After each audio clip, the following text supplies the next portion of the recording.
Hello and welcome to Rewind Reviews, the podcast where we take a look back at films from our childhood. Childhood, teen years, bit of everything really. This week, I got to pick and I chose The Truman Show because I'm apologising to Chris for making him watch Joe's Apartment, so I chose a film I knew categorically was a good film. If you want to know why Joe's Apartment, the film that I'm apologising for, is so bad, that episode now available. Do go back. Because it is madness. It is bad. It's a bad film. Don't watch the film. Just hear it. Well, we pretty much explain what the film is for context. Yeah, but the trouble is, I'd say watch it, because you're going to end up wanting to watch. As we describe it, you're going to think, this film sounds fucking mental, and you're going to want to watch it. Yeah, so, I guess. Yeah, maybe. It's on short. YouTube for free. So it's on YouTube, but it's like an hour and 10 minutes. 20 minutes or something. So yeah. It's not good, though. I'm warning you now.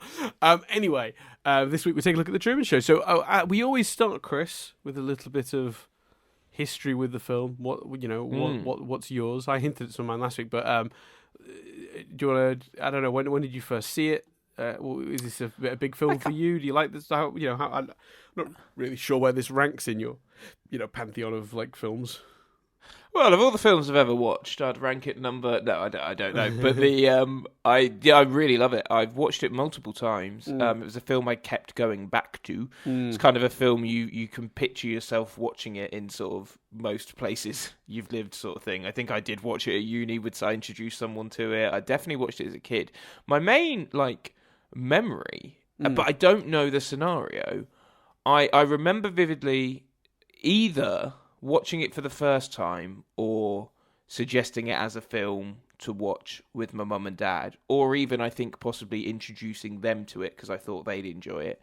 But I also remember we must have, or I must either rented it or borrowed it off someone that, and I don't know whether it was maybe Blockbuster did. No, because Blockbuster did the plain sleeve. You rented films from somewhere, and it was like the extra big VHS cases. No, yeah.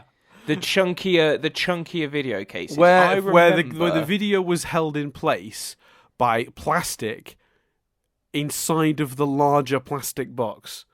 Yeah. I don't know which video place that was, but I think a couple of them did that, but yeah, what was that? And I remember, and maybe it often happened where you actually rented it from like a plain text Blockbuster style VHS, but when they then sold the pre-rented videos, at a discount price, so maybe if I looked, I'd have it, or I don't know, but I remember vividly holding the chunkier VHS cover. So right. Yeah, it was definitely a film that I kept going back to and really, really loved as a kid, yes. and had a real affinity with. And I think I was always a big TV guy, so the core concept very much appealed. I liked The Masked, I liked Dumb and Dumber, so Jim Carrey appealed. I thought it was great then. And spoilers, I still think it's great. Yeah, it's I think one of the few movies from my childhood. There aren't many on this list that have been in my top 10 films and never left. There's no way I write a top 10 films. I don't have a top 10 in my mind, by the way. I haven't got that ranking set. But if you were to sit me down in 5-year intervals from as a kid to now and ask me to do my top 10 favourite films, this would be in that list every time. Because I've loved this film since I was a child. And I mean, I'll be honest with you, the only reason I saw this film was my childhood affinity for Jim Carrey. Ace Ventura, The Mask, Dumb and Dumber, Batman Forever, Liar Liar, the second Ace Ventura, not so much. Even as a kid, I recognized that movie was dumb. But, I watched all those movies, I was a big fan of his work, and the minute this movie was available I remember seeing trailers for the film, being excited for it, but I didn't see it in the cinemas. It's hard to convince your parents to take you to a film in the cinemas when you're younger and you're a poor working class family, and you only get to go once every now and then. It's a treat. So I had to wait for this one to hit the VHS and rent it. Has to be a film that secretly they don't mind watching as well, doesn't it? Yeah, to be honest with you, like my parents aren't exactly aficionados. I think they found this one a little dull, if I'm honest. When we finally sat them down and we watched it, they didn't. No, really, that's what I mean. My mum and dad wouldn't have been. I'd have had to have convinced my mum and dad to see it because they didn't like Jim Carrey. So yeah, well, see, my parents kind of like they kind of enjoyed the juvenile humor of like Ace Ventura. Like they thought it was kind of fun. Right. Like so when they sat down and watched this, when I convinced them to rent this, within a few minutes they were having a conversation and I was just enraptured. Like it didn't take long for them to be bored by this film because I guess, and I think I hinted at this in the previous podcast when we sort of said what we were going to watch next. I do think it's easy to go into this with expectations. And I don't blame anyone for having those expectations and being disappointed, particularly at the time. When you look at the run of films that I just listed that had all come out in the 2 or 3 years prior to this is a big left turn for Jim Carrey. The only other movie you could consider to be in this direction, in a very different sort of movie for him, is The Cable Guy, but he's still manic in The Cable Guy, even if it is a more adult version of that Jim Carrey manic persona.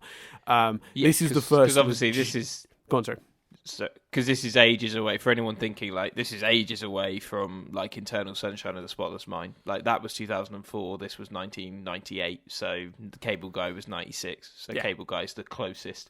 Although I suppose Man on the Moon was Man on the Moon is another one where it's like he gets to be manic in places because it's he's Kaufman, so it's like it's. It's a little bit trickier, but yeah, I agree. But he only got to do that, I guess, because he proved he had some serious dramatic chops here. Because if you look backwards from Truman Show, it's mostly high energy, manic comedy that he was doing. Even his performance as a villain in a Batman movie, the Riddler, was it was the Joel Schumacher sort of campy, very energetic version of Batman. And while I look back at those movies now and think Schumacher might have been ahead of his time a little bit because comic movies just weren't that at the time. The Batman movies had sort of been like, this ain't your daddy's Batman, this ain't campy, this is serious and gritty. And the Tim Burton Batman movies almost took themselves too seriously. And now I look back with a little bit more fondness of Schumacher's movies because I go, you know what? He just wanted them to be fun, didn't he? That's not a crime, and they aren't perfect. Don't get me wrong. There's like the back credit card and stuff, which is dumb as shit, but kind of funny. But it still was mostly a comedic performance from Carey, particularly, to the point where famously he did not get on with Tommy Lee Jones at all. To the point, and I love this story so much.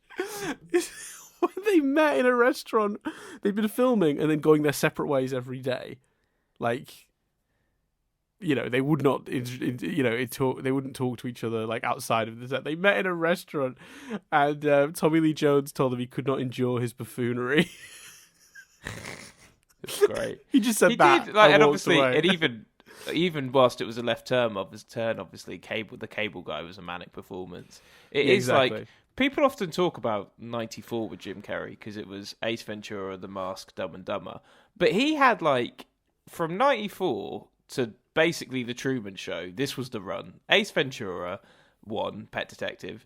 The Mask, Dumb and Dumber, Batman Forever, Ace Ventura, When Nature Calls, The Cable Guy, Liar Liar, The Truman Show. Now, regardless of what you think of those films, they are all iconic and memorable for different reasons. Yeah. Almost. And then after the Truman Show is a film called Simon Birch, which I've never heard of. I think I've seen Simon Birch. I think. He's not in that movie a lot. I think that's the movie with a kid in the lead role.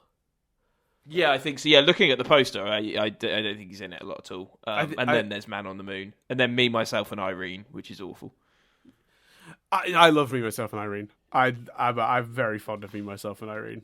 That might be a personal taste thing, but anyway, I'd have to watch it. Anyway, for the Truman Show for me, so I sit down and watch this movie having only seen those manic Jim Carrey performances, and the fact that I was still enraptured by this film, despite it being so different to what I was expecting when I rented it, and of course back then, it wasn't trailers and access to what a film was really like in the marketing wasn't as simple as it is these days. I only got to see, I guess, TV spots maybe. I don't know if I saw a full trailer or TV spots or whatever to know this movie existed. But either way, I didn't have a mass amount of marketing to have already educated me as to what this was, and I was really pleasantly surprised, and it really captured me. And it's one of the first times I think I genuinely sort of appreciated like a film, because like you look at the stuff I was looking at before then, it was all like, you know, what's that? I'm trying to think of the word I'm looking for. Like they weren't like character based. They were, you know, they weren't artfully done. They weren't interesting. They didn't have interesting themes. You know, a lot of the films I loved before this were sort of like family movies, you know, like even movies like Back to the Future and Star Wars, they have some light themes, but it's kind of like adventure movies, right? They're not. This was the first like film, and I'm not explaining myself very well here, but like it felt like the first time I sort of understood what like how film could be. I don't think I will have phrased it this way at all, but like I think it's the first time subconsciously I was taking in maybe the art of film and what film can say and mean. And I'm going to go on a little rant here. Not a rant, but I'm going to go on a little thing about this film very briefly before we get into the details, because I just want to get this out of the way up top. Because my overwhelming response to rewatching it was how incredible the foresight and commentary of this film is. Because I watch this every couple of years, without question. But I haven't ever really sat down and watched it with like the critical eye open, as we do for a podcast like this, where I'm actually going, let me think this. I'm not just going to put this on to enjoy it. I'm going to actually think about the film as I'm watching it. What is it saying? What does it mean? What is it getting at? Like, is it, you know, how's it constructed? So I, you know, tried to break the film down as I watched it, as we always do on these, for good or for better or for worse. And trying to break down Joe's apartment was was like opening a doorway into madness itself. But sitting down to watch this again with that eye open for maybe the first time ever, like consciously anyway, I obviously you always get this stuff subconsciously, but to actually think about it, what struck me was that when I was younger, I thought there was a simple message in this film of a cautionary tale about taking things too far with putting yourself out there through reality TV, debasing yourself through reality TV. Big Brother hadn't happened yet when The Truman Show aired, but it did a few years later. And so the film already felt ahead of its time for calling the rise of reality TV. But what's amazing about this, and what strikes me about it now, is that it's so much more than that. The foresight on commenting on the choices we're making now is incredible. The choice that we're making every day to give up our privacy, either by continuing not to fight as governments take it away, like look at the stuff Edward Snowden revealed about tempora, you know, all that stuff. It's terrifying. You know, your governments are watching you. It's really fucking spooky, and they keep using incidents like 9/11 to like increase those powers. But also, on top of that, we're giving companies access to our digital footprint every day. Every time you open up WhatsApp and you confirm that, you know, to the terms and conditions, you're giving them your data. Every time you open up Facebook, you're giving them your data voluntarily. You know, and more shocking than predicting all of that to me is predicting what would happen when we were given the technology to film ourselves. When that reached our hands, we voluntarily turned it on ourselves. And that's the question that lies at the heart of this film. It's that choice.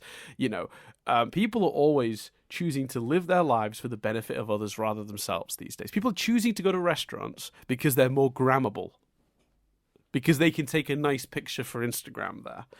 And in this movie, Truman is offered the choice to make to choose to be content, to go back into the world that's been created for him and entertain millions, rather than living a life for himself. And the character learns that it's better to live for yourself because he sees the inherent flaw in that. So how this movie foresaw one of the biggest conundrums society would face through today in the 90s, I will never know. It's not even like, because you're absolutely right, and you know it talked about social media and digital footprints before they were even a thing.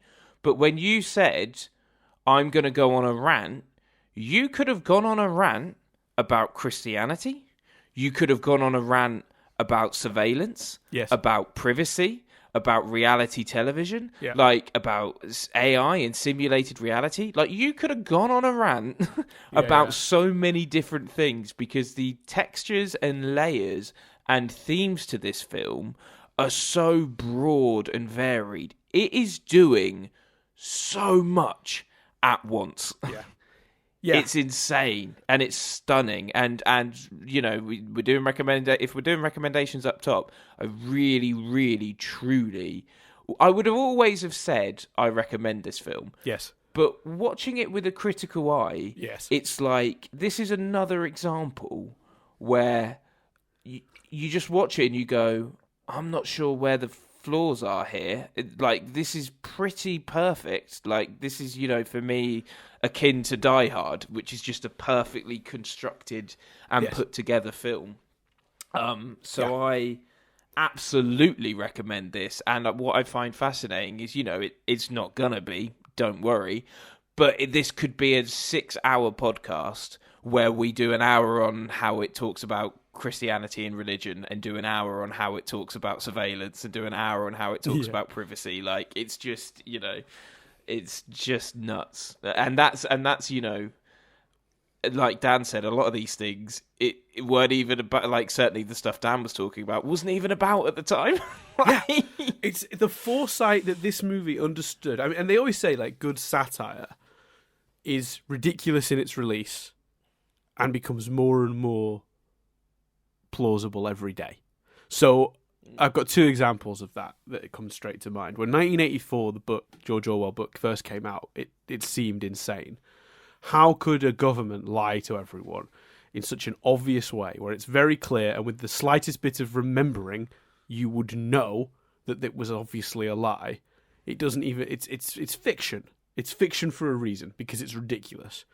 Yet we have the QAnon folk. You know, we have Trump openly, you know, tweeting things in the past 4 years that are blatantly fiction, just blatantly. Like you wouldn't even have to look hard to find that out, that it's not true, and getting away with it.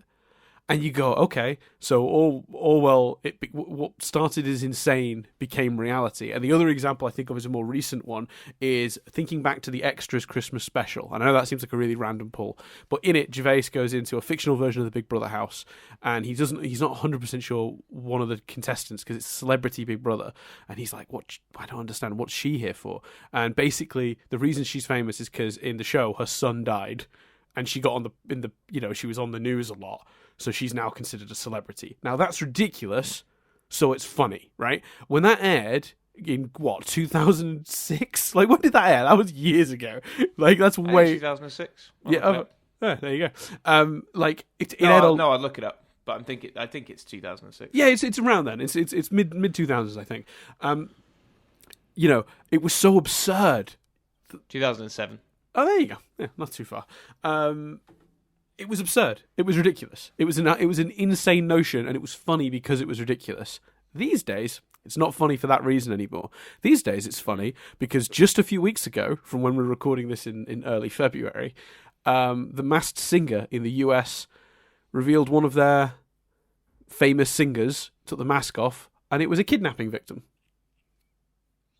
Now she'd gone on to become an activist. I don't agree with that defense, but I will give the devil's advocate defense. But this is a person who rose to fame through a horrific act like kidnapping. It's not that far from what Gervais predicted.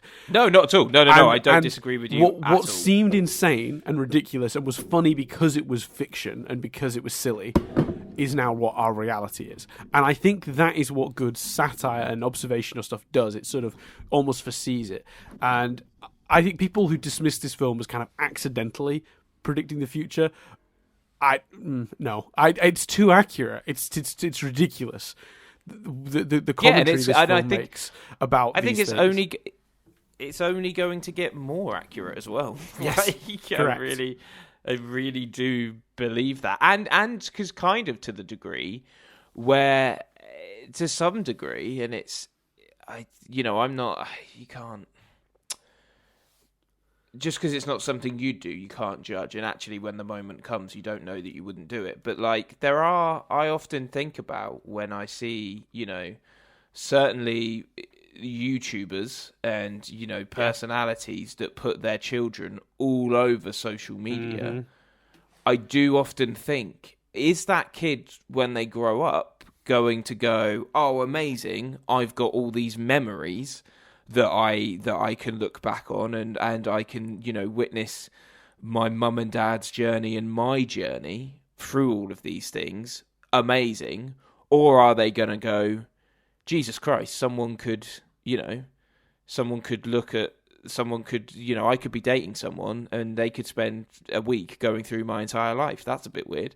I don't know. And again, and I'm not judging anyone that puts their children on we're social the last media to that generation, I degree. think, free from that. I mean, social media came into our lives, or for me at least. I'm a little bit. I'm going to say tiny bit to make myself feel better. I'm a little bit older than Chris, but social media wasn't like Facebook wasn't really a thing. Yeah, kind of with our childhood. But dude, there's literally hundreds of hours of us talking on the internet.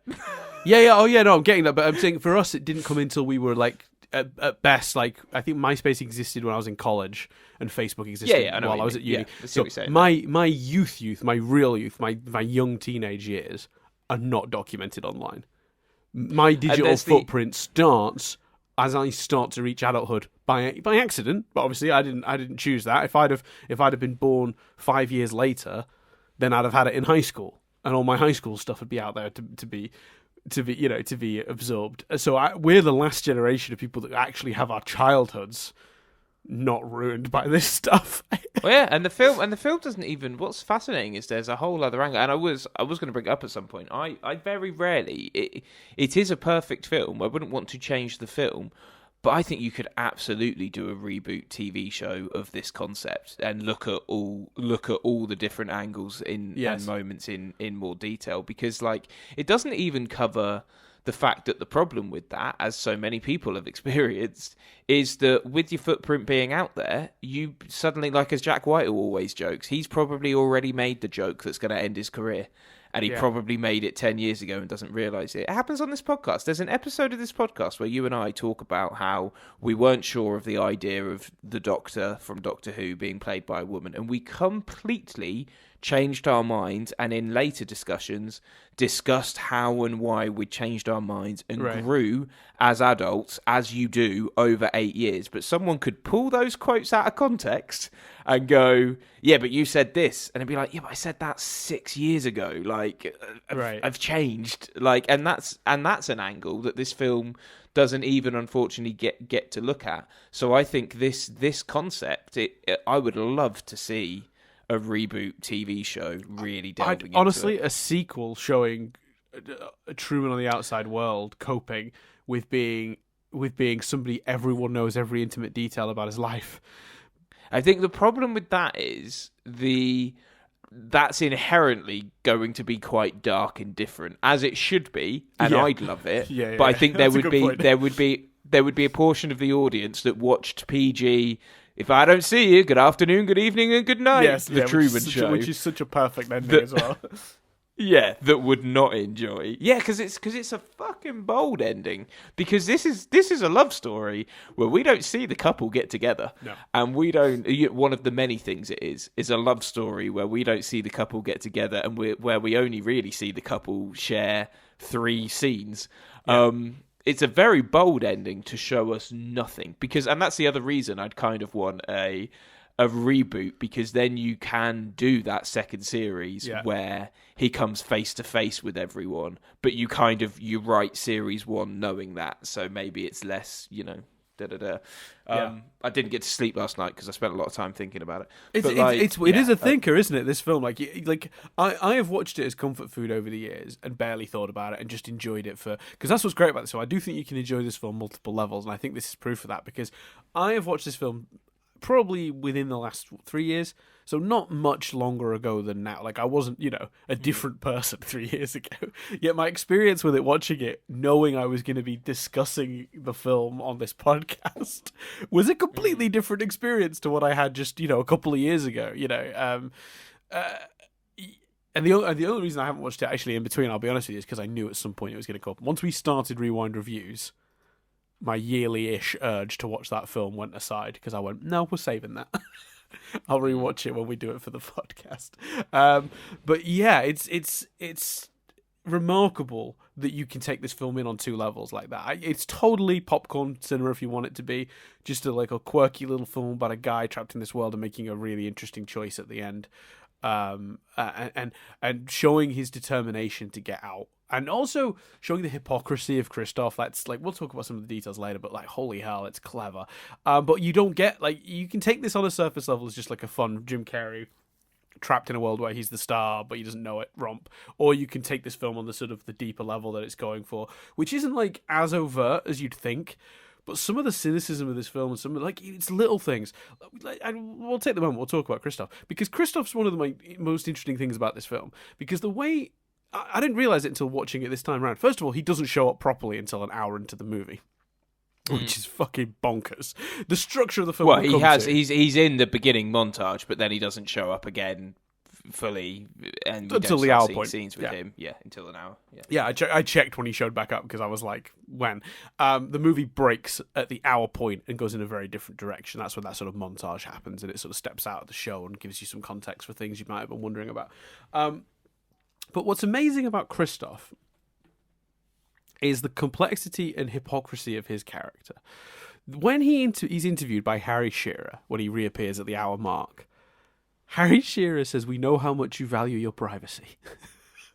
And that's a small line that might, if you were just sort of viewing this casually, you go, that's just a thing you sometimes say, isn't it? Some celebrities are private. But when you're analysing the movie, you're going, well, wait a minute. This is the man it's crazy. Stripping a human of his privacy. And then the other hypocrisy, and the more bold hypocrisy, is Christoph saying, if he properly wanted to get out of here, he would. We're not stopping him. After a montage of them going to extraordinary measures to stop him, and then nearly killing him towards the end of the movie to keep him in. Yeah, that's completely. Madness. He is such a villainous character. He's so the villain, and I can see Ed Harris, I think, was nominated for an Academy Award for Best Supporting Actor, I think, or certainly got nominations at something. And you can see why, because it's a pantomime performance in some ways, but also you can, and this isn't a defense of the character. Yeah. But you can see that he loves him.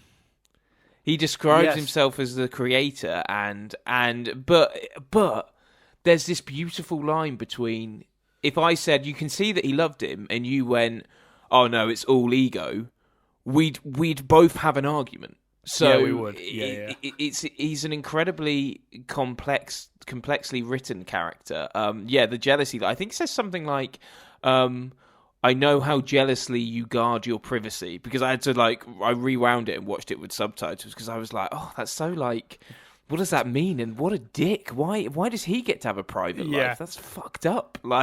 Yeah. So it's a really powerful line in the rewatch. Again, rewatching with an open eye.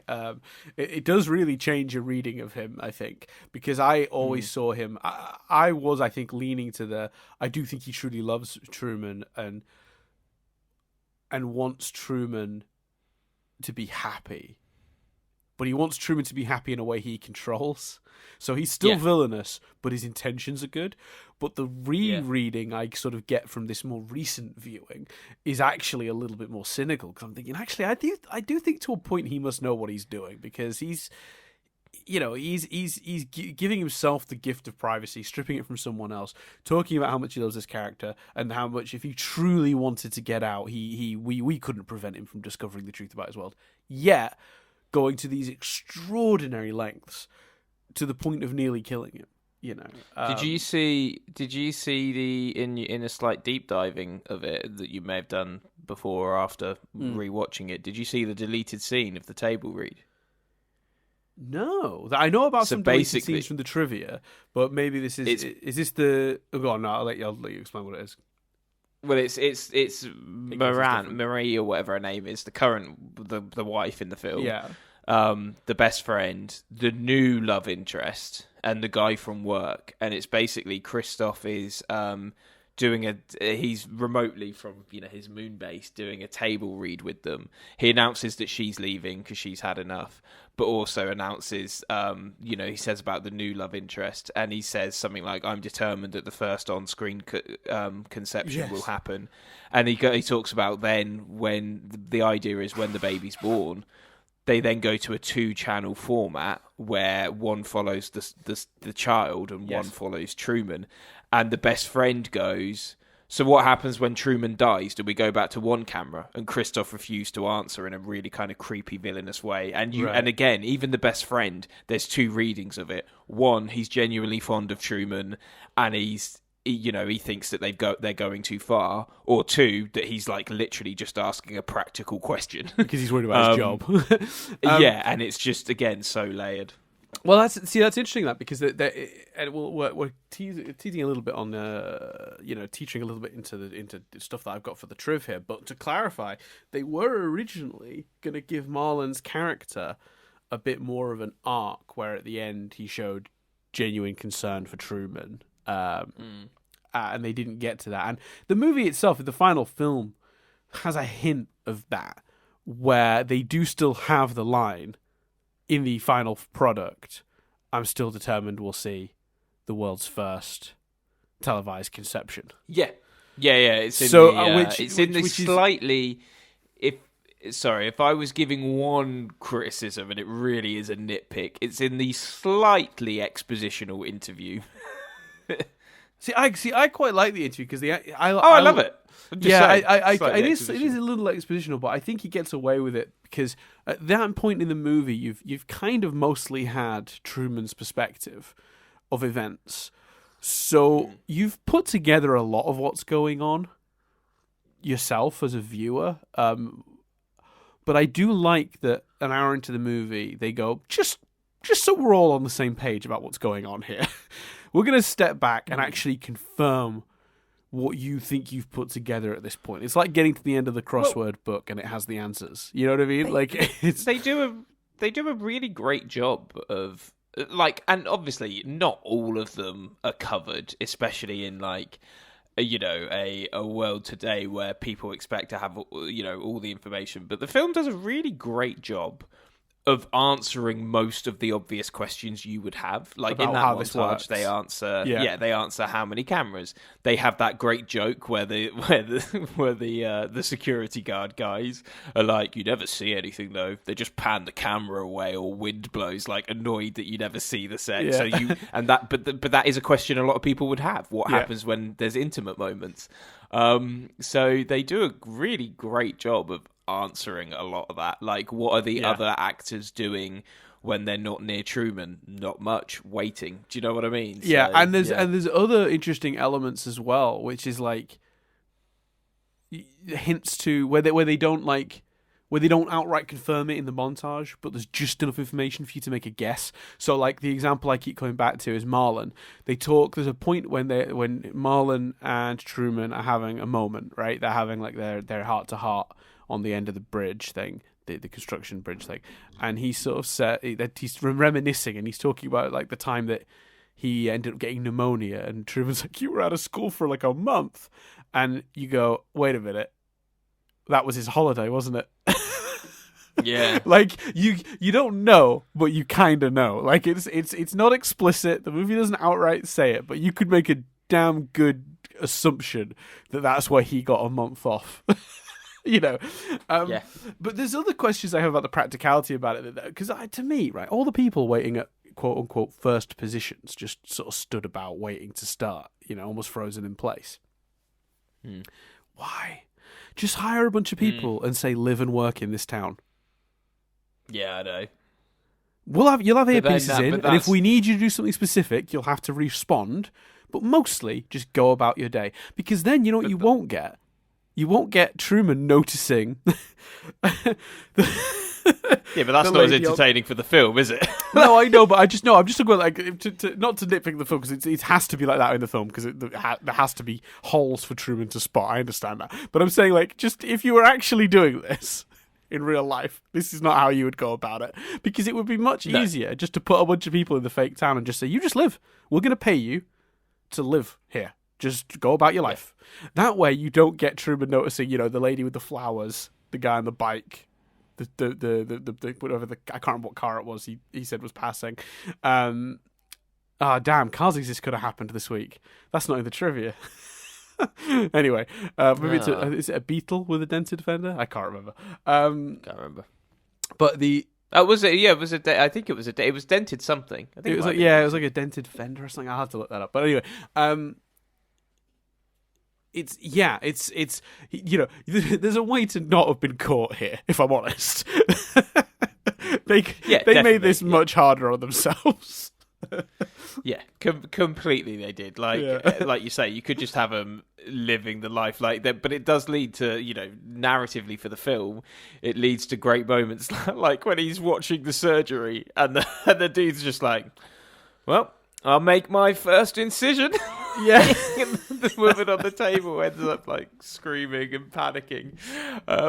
Yeah, it's got some great moments. Let's talk about the love story, because it is so expertly done, isn't it? Between him and Sylvia, like the notion of him buying magazines which feature a lot of women to slowly compile a picture of her is just such a beautiful idea. Yes. Like, wonderful. Yeah, I think it's interesting how they do it, because like this is another moment where they're giving us exposition while also doing great character work, because what they establish early on is that the show itself does flashbacks when he's not doing anything. And they want to sort of create a storyline. They'll tell you what they think he's thinking by creating a narrative, by throwing back to a previous moment from the show. And they have that great moment when they cut to the bar. Barman says, we got this on the greatest hits tape. Yeah. which is just such a nice moment.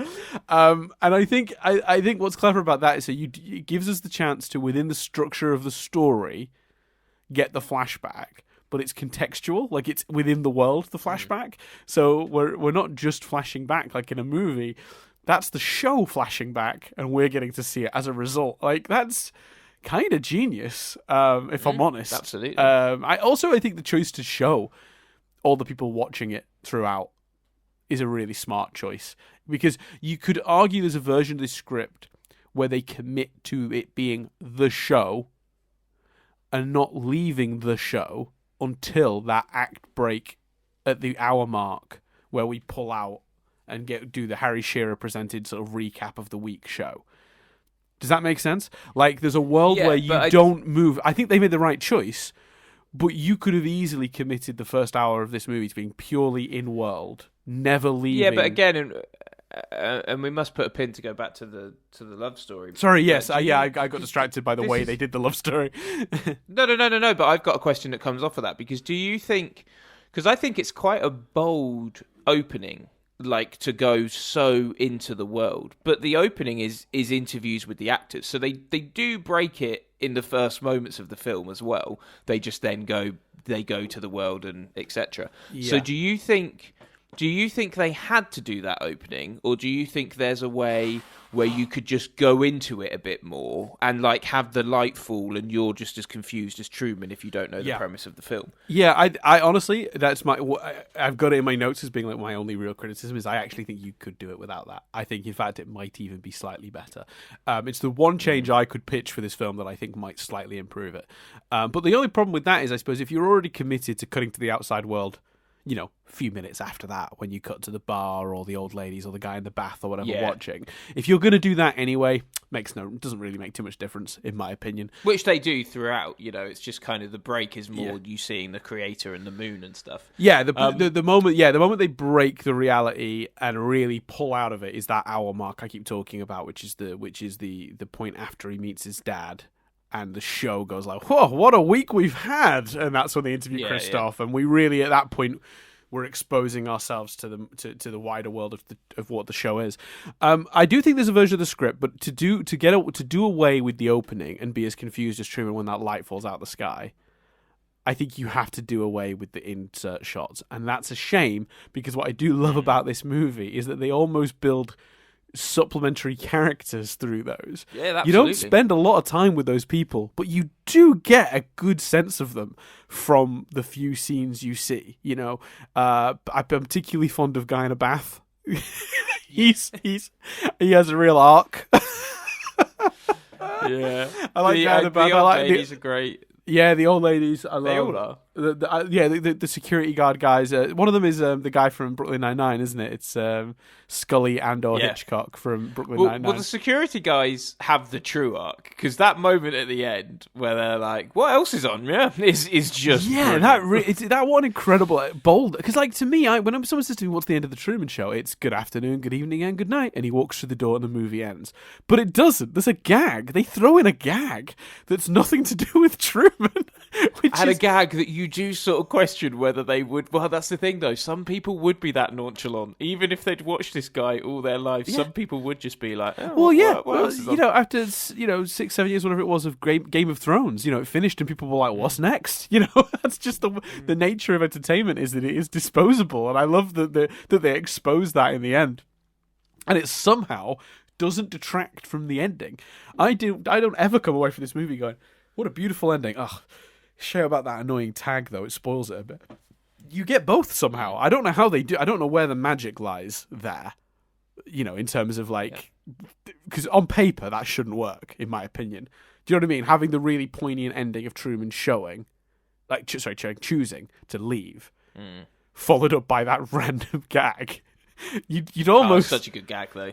It's a wonderful gag, but you could argue on paper it would distract from the really powerful ending. Yeah. But somehow, I don't know if it's in editing or execution or what, it works beautifully. It's the strength of the gag for me. That's why it works, because it's genuinely a really funny gag. But to move back to your original question, because I got very distracted, because I got so distracted by the way they did it being clever that I forgot to actually talk about the thing itself, which is the sort of love story without the two characters getting to spend any real time together.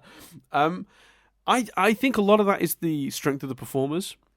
Yeah, definitely. It's not completely them. The script does a really great job. Moments like, him putting together over the course of the movie that picture that looks like her through the, keep buying those So for those who don't remember the movie, we probably should have a little recap of what it was up top, but we said we recommend it and go watch it before you listen to this. So hopefully most people listening to this have seen the movie. Throughout the movie, he's buying glamour mags, fashion mags, finding the ads with close-up of ladies' faces and tearing out mouth, nose, eyes, different bits, and he's building a picture because he doesn't have a picture of this woman he met when he was in high school that snuck into the show to tell him that it was a show, stole a kiss, stole his heart, and then was removed from the show for trying to tell him the truth because she believes he's a captive. She believes he's a prisoner. She's since then sort of become an activist, you see in her apartment. And again, it's subtle details like this that I think are really good. If you see behind her in her apartment, she's got free Truman posters and picket signs and stuff like that. So she never says another element you'd explore more in the reboot TV series. Yeah, for sure. Yes, 100%. The outside world and the people out there who believe that he's a captive. Yeah, for sure. So she's, since then been on the outside just watching patiently and hoping that he can get out while, actively... it's almost like the Free Britney movement at the moment. It's for those listening, the future. That documentary, Free Britney, the framing Britney Spears was just aired, so it's quite a topic at the minute. I promise it's timely when I'm saying it, even if it isn't in 3 months' time or whatever.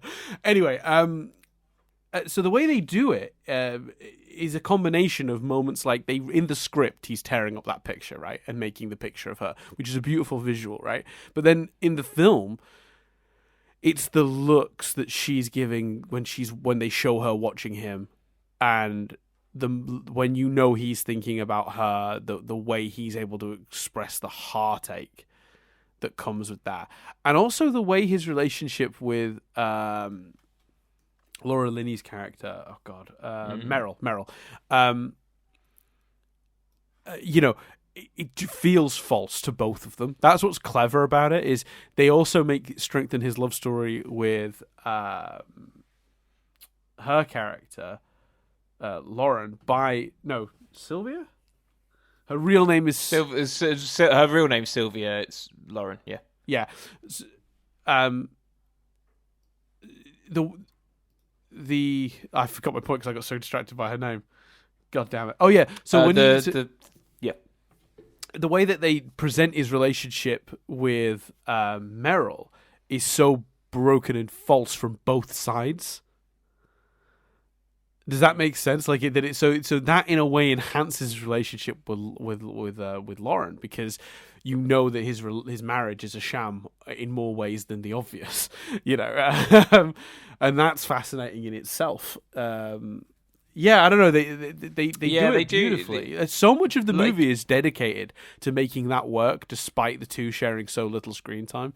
Well, it's like you say, it's the chemistry in the performances, even when they're not together. Like the bit where he completes the photo, and Jim Carrey's delivery of the smile, and then her delivery of the "It's me." He's still thinking of me. Yes, because I like to imagine there's a whole world where, because again, logically, in real logic, the TV show wouldn't want to play too much on that. It wouldn't want to remind the audience of the break. It wouldn't want to show that there is an element of him that they didn't control, that they've not been able to get rid of.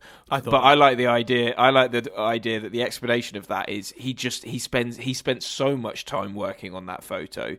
He's so consumed by his feelings for her. They had no choice but to show it and reveal it and talk about it and stuff.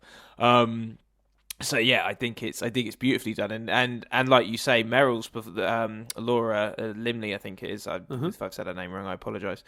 Her performance is just brilliant, because it just totes this line of like with her and the best friend.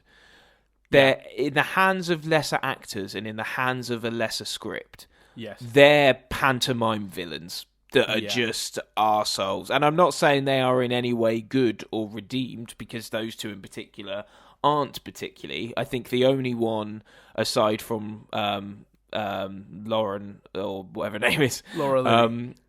the girlfriend. Laura. Yeah, it's Lauren is the name she goes into the show with, but her actual name is Sylvia, I think. Sylvia, yeah. The only character that's knowingly faking it for Truman that is kind of redeemed a little is the dad, because he forced his way back in and forced his way back into his life and showed some resemblance of true love. I tell you what, that's a great way to get your job back, isn't it? Yeah, I mean, just sneak on as like a tramp, like beautifully done. I got fired from the show, so I've snuck on as a tramp. Now you've got to bring me back. And I can't express enough. I know I keep going. Do you reckon his agent told him to do that? I don't know. His agent was like, "Show your face again." Truman will be like blown away, and they'll have to write you back into the show. And again, like I don't. If anyone thinks I don't. If anyone thinks I think there's things the film could have done better, because I keep going, explored more in the 10-episode reboot series, it's not that I think the film could have done it better. It's that I just ache to see more scenes of them together reunited, and him quizzing him and him having to think on the fly. I ache to see how he snuck in. So it's a movie that leaves you wanting more in a good way, I think, is what you're getting at. Exactly. I just want to make that clear. So and did you? So we talked briefly at the end of the last episode. Where do you sit down on what the balance is between drama and comedy? Did you laugh as much as you remembered laughing?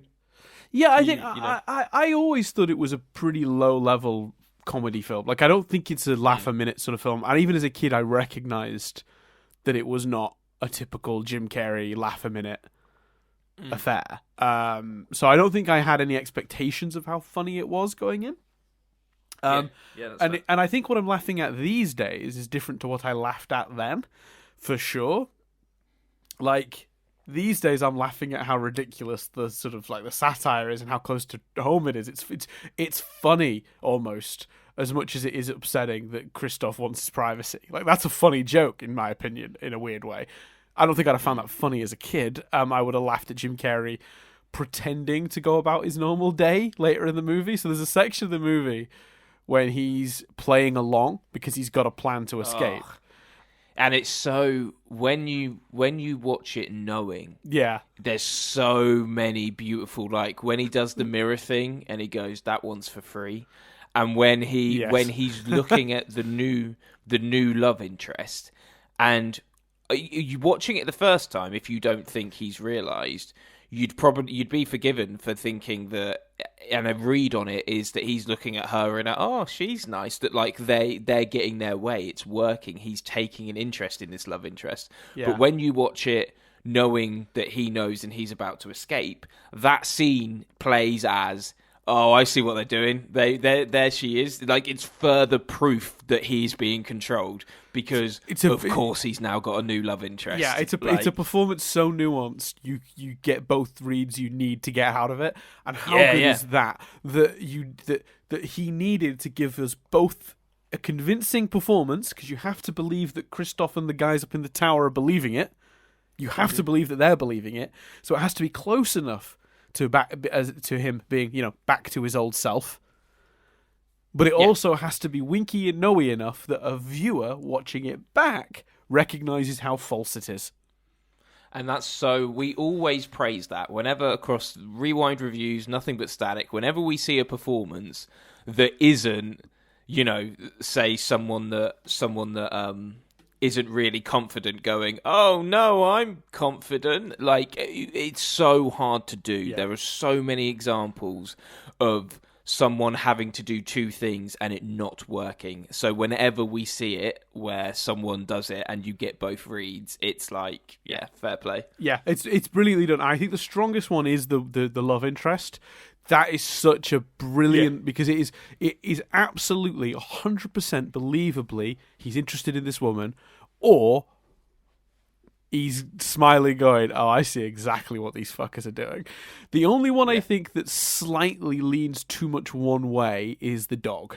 When the dog gets him, he's like, oh, Pluto, stay away. That one's a little too acty. But I think again it works just about. That's the one closest to letting it down. But and that's just me going really granular for nitpicky, just so I don't sound like I'm completely, bumming this movie to the moon. I love this movie deeply, but it's if I was gonna try and find a nitpick there, it's that one is the weakest, I think, because that's the one where he's most obviously acting, but. Again, you would easily forgive someone for watching this and not seeing that at all. I think I don't remember how I read it the first time I watched it. Sadly, I was so young. I would love to be able to re-experience this movie from scratch, though. That would be that. This is one of those movies that people always sometimes say, "Oh, I wish I could just erase it from my head so I could enjoy it all over again." This movie's on that list for me. I would love to watch this movie from scratch again. I don't think Jim Carrey gets enough credit for his performance in it. Although, looking at the list of awards... He got a Golden Globe, I think, for it, didn't he? He got... No, bear with me. He got nominated... Yeah, no, he did. He won Best Actor. Yeah. The film won Best Original Score, and Ed Harris won Best Supporting Actor. I guess what I really mean by that, then, is I think it's a bit unfair that Ed Harris got nominated for an Oscar and he didn't. Yeah, that's what's interesting is he won Golden Globes, I think, 2 years on the trot. One was for this, and one was for Man on the Moon. Man on the Moon. Yeah, I assume so. Yeah, and he never got the Oscar nod, I don't think, for either of those movies, which is crazy. I think it's an interesting. I do think. Obviously, we all know the Oscars and stuff are like politics and what have you, but I think this is a really good example of that, because I think he'd unfortunately. I think he'd unfortunately thrown himself a bit under the bus for the Oscars with the career choices prior to this. Yeah, I think there was a snobbery and an assumption about what his movies were and what he did that made people not take him as seriously. I won't name names, but I met a member of the Academy, a reasonably prominent but older actor turned producer, and this film came up, and when they heard it was a Jim Carrey film, they sneered, and it took one of their I used the word handlers, but that's the wrong word really. It was someone in there I don't want to use the word crew or posse because there's an older person, but they had a group of people around them, like an entourage, but not. And it took one of them turning around and going, "Actually, I know what you're thinking. It's a Jim Carrey, but it's actually very, very good." And it was. So this is so hard to do without naming the person. But they sneered immediately when this film came up when I was in conversation with them, and they are working, well, maybe not, they're working as a producer now as a member of the Academy, and it's funny thinking back to that scene now, looking at the fact it never got nominated, and I'm going, yeah, I think I know why. he built himself a reputation. He was dismissed out of hand. It feels. Right, so he's never been nominated for any Oscars. So he got nominated for a BAFTA for, have a guess. Oh, a BAFTA. So a BAFTA, Eternal Sunshine. Yeah, Eternal Sunshine. Yeah, because they love Kaufman, don't they? Kaufman.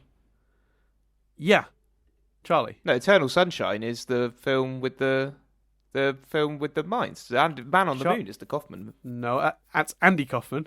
I'm talking about Charlie Kaufman, the writer of Eternal Sunshine. Oh, sorry. Well, they've both got the same surname in my defence. Like, you can see why I thought you were talking about Man on the Moon again. Charlie Kaufman, famously the writer of Eternal Sunshine of the Spotless Mind. But we just talked about Andy Kaufman. We just talked about Man on the Moon. His movies always get, like, they love him at the BAFTAs, Kaufman. He's like, I'm trying to think of, like, Anomalisa, I think, got BAFTAs. Being John Malkovich, obviously, like mega, adaptation. I think, but all those movies did well at the BAFTAs, which is why I jumped to Eternal Sunshine. Anyway, yeah, no, that's fair. Golden Globes, as you say, 2 wins: Truman Show and Man on the Moon. 7 nominations. The other films were The Mask and Liar Liar for Best Actor, Musical Comedy, then How the Grinch Stole Christmas, Eternal Sunshine, and Kidding. Kidding's great. He deserves all the awards for Kidding. Honestly, since Truman Show, Kidding might be one of his best performances since. Truly. Yeah, definitely. Without a doubt. Yeah. And a Screen Actors Guild Award for Man on the Moon and a Grammy Award. In terms of that's listed here under prestigious awards, he got nominated for Best Spoken Word Album for Children for the soundtrack, it seems, to a series of unfortunate events. Anyway. He is also wonderful. It's worth noting, and I love you, Philip Morris. I think that's another one of his performances that goes a little under the radar. I think he did an amazing job in that film. It's really good. And of course, let's not forget, Chris, the Oscar-worthy fight with himself for Me, Myself, and Irene. That is some of the best physical comedy. Well done. He did get nominated for Me, Myself, and Irene at the Teen Choice Awards 2000 for Choice Movie Wipeout Scene of the Summer. Oh, he won that. Oh, so there you go. He did get some recognition for that. But speaking of his performance, because he has to do so much here, that on the page is overt and too satirical. Yeah, even one of the most dramatic moments in the hands of a lesser actor, the final when he hits the screen and he's punching the wall with the clouds and the sky on. In the hands of a lesser actor, that moment is cheesy and awful. But he absolutely, the pain you feel for him in that scene, amazing. But the idea that a director chose him for this, any director, is amazing. Like the foresight of Peter Weir, the director of this film, to believe Jim Carrey could do this. Because honestly, if you sat me down and if I'd been hit on the head and I'd forgotten everything about these movies, any Jim Carrey work ever, and you said to me, watch these, and you showed me, The Mask, Ace Ventura, Dumb and Dumber, Batman Forever, and then went, and then Liar Liar, and then went, right, here's the script for The Truman Show. Do you reckon that guy could do this? I'd be like, fuck no! This requires so much dramatic nuance. You gotta remember, this was the first time he showed he could do this. The punt the director took on Carey, and the casting director as well, I assume, remarkable. The fact that they knew, that they'd seen this in him somehow, and it's not an accident. I'm not suggesting they got lucky. I'm saying they are geniuses because they saw something there's no way categorically anyone else would have seen from that performer looking at his sort of back catalogue at that point. Do you know what I mean? Like, it's just, oh yeah, completely. Eternal Sunshine of the Spotless Mind, yeah, because they knew he'd done this. Like, it's not a surprise that he gets dramatic roles after this, but it's amazing he got this one to start with. One of the reasons I want to rewatch The Mask is because I've not watched it in years, and I'd love to know how, in my head, the performance of the guy without the mask is not as overt. It's quite subtle. He plays it quite downtrodden. Yeah, so I'd be quite interested to see what that's like. But anyway, did you have any other notes before? Stanley Ipkiss. Is that the character's name? Yes. Cool. Liar Liar as well. What a film. The outtakes from Liar Liar remain some of the most entertaining outtakes I've ever seen in my life. The moment in Liar Liar where he screws up his line, so he screws up the piece of paper and then holds it out and it happens to be in the shape of a goose, and he just goes, "A goose!" and throws it away, is one of the most amazing things I've ever seen in my life. It's very good.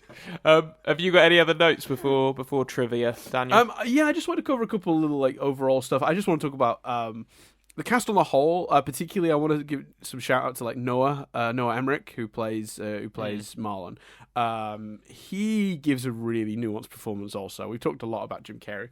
We talked a lot about Laura Linney, who also absolutely nails this juxtaposition between cheesy ad lady from the 50s and actually an actress that's being quite heavily traumatized by a man losing his mind. She rides that line really well too. We talked about but didn't name, so just Natasha McCone. I'm not saying her name right without a doubt, but she played Lauren/Sylvia as well. So I've been meaning to look into her actually, because I'm sure I recognise her from something else, and I couldn't place it when we were watching the movie. And I was like, I need to click on her IMDb and find out what it is. Oh, she's in Designated Survivor. It's probably Designated Survivor. No, you know what? It's further back than that. It's Californication.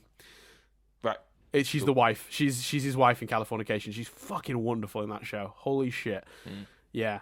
She's good. It's I watched cast, the first season. I watched the first season of Designated Survivor and not much further, but I watched all 8 seasons or whatever of Californication. I didn't realise. I went on a little dive last night after watching this. Spoilers, Dan. Spoilers for anyone really for Designated Survivor. They killed her off. Did they? Yeah, she's not in the third series. Killed her off in the second. Oh, weird. What a shame. How did they wait? How did they do that? It's just another bomb, I guess. She got hit by a truck or something. Of course she did. Right. Something like that. Christ. I also the impression I get, because the children weren't really one of the children was listed as guest starring, and one of the children was listed as it said they left for university. So I get the impression they tried to make the third series more of an out and out political show, right? Not covering the home side of it. But anyway, sorry, you were saying about the Noah thingamajig. Noah Emmerich. I just think he's what he does as Marlon is a really great another line-toting performance. Most of the actors in this movie have to be many things because there's a performance happening within the context of the world, and then there's the real person. And the moment he says he's gone, it's so human and so I don't know what to do. It's great. He does a really good job, and he's also very believable because as well. There's that great scene where he and Truman are basically in tears on the end of the pier, and he's saying, everyone can't be in on it, Truman, because if that was the case, I'd have to be in on it too. And he sells it so well, for a minute I believe it.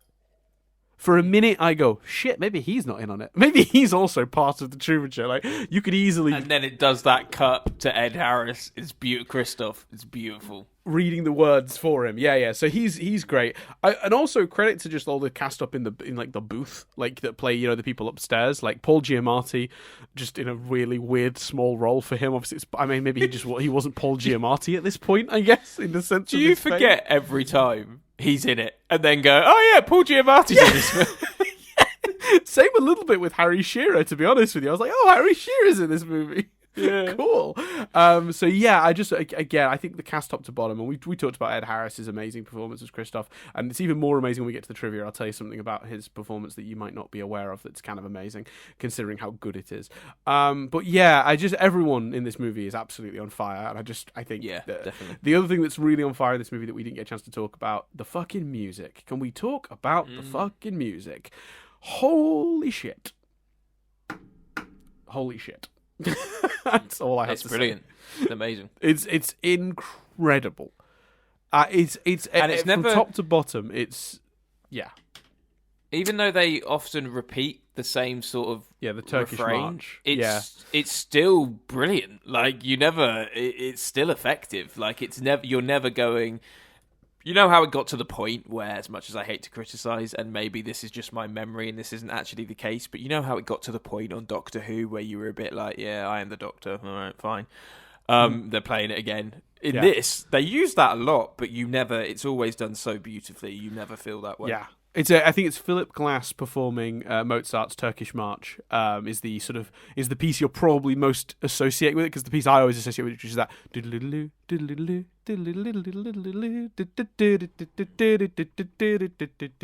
that is beautiful. But Philip Glass also composed some original music for this film, including a piece called Truman Sleeps, which is fucking beautiful. So as if it wasn't amazing enough that this is so well directed and written and acted, the music's also fucking wonderful. So, knock that one out of the fucking park as well while we're at it.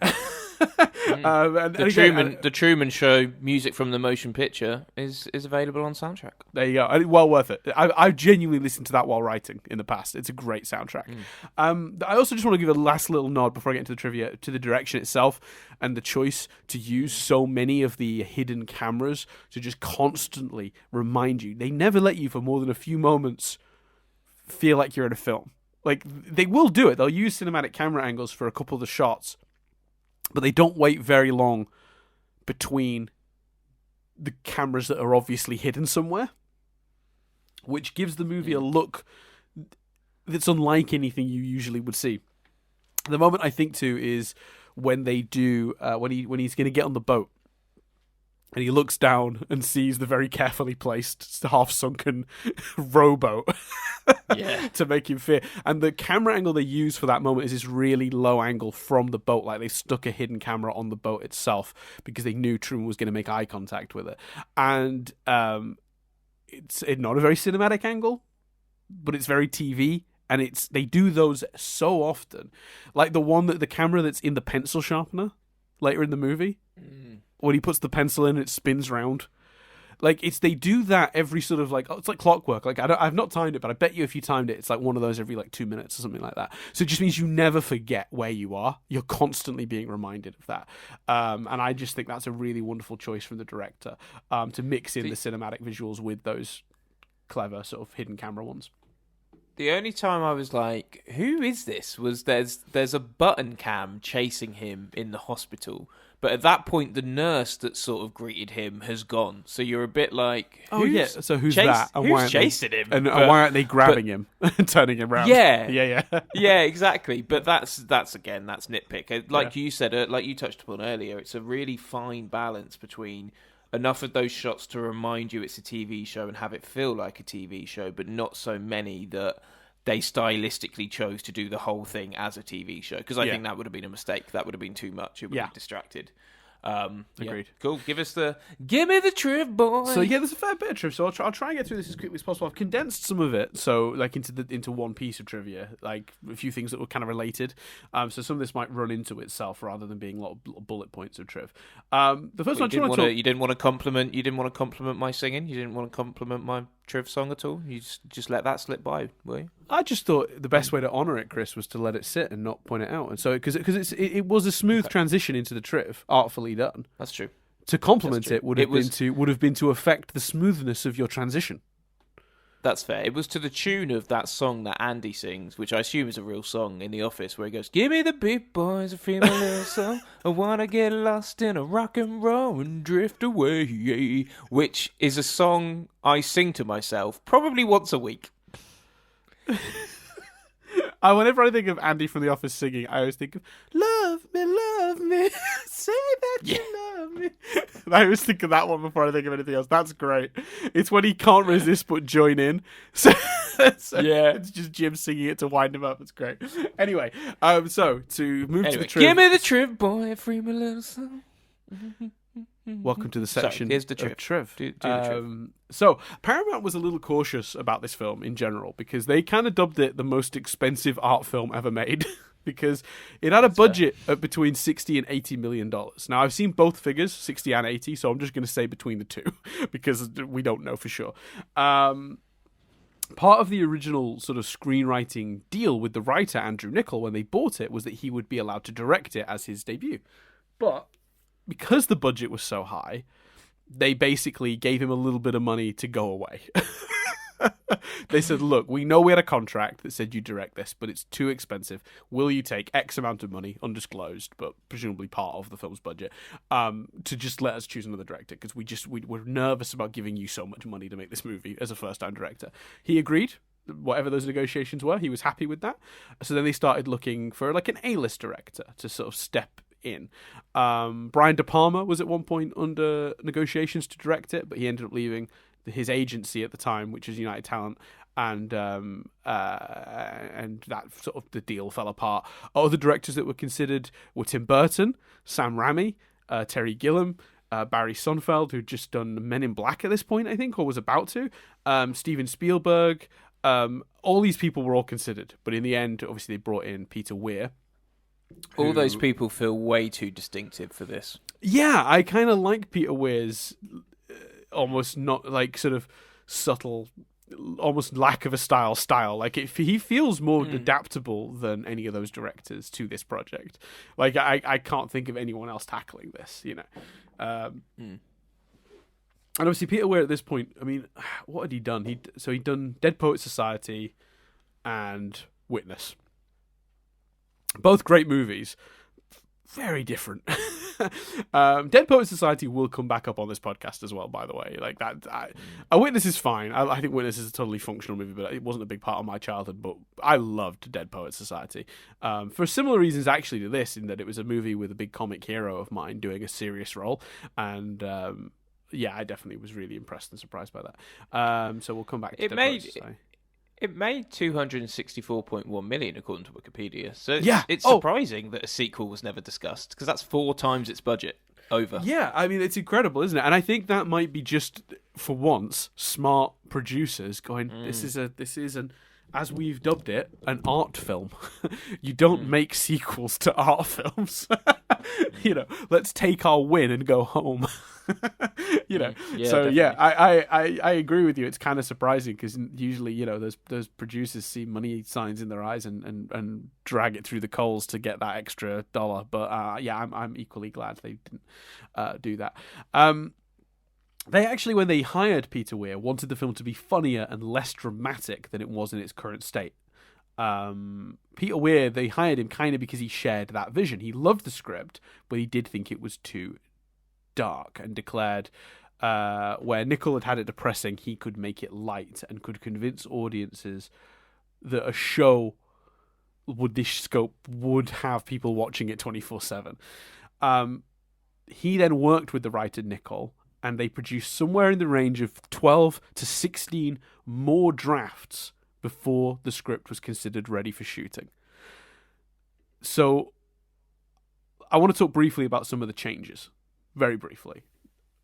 They're pretty big. Originally, Truman did not live in an idyllic utopia, you know, this soft, like, this very nice, like, sort of seaside town.